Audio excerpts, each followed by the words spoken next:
To stop Snapchat from accessing your contacts on Android, follow these simple steps.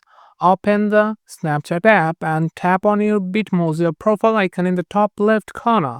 Then tap the gear icon in the top right corner to open settings. Scroll down and tap on Contact Syncing.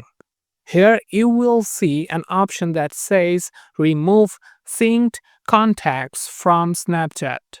Tap on it, then confirm to prevent Snapchat from syncing and accessing your phone contacts.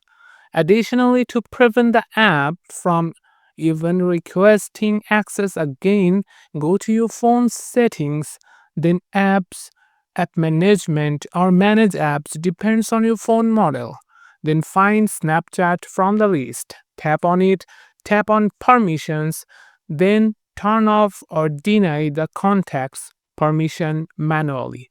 Once you do this, Snapchat will not suggest friends based on your contact list or allow others to find you using your phone number, giving you more privacy and control. If this video was helpful, don't forget to like and subscribe for more helpful tutorials.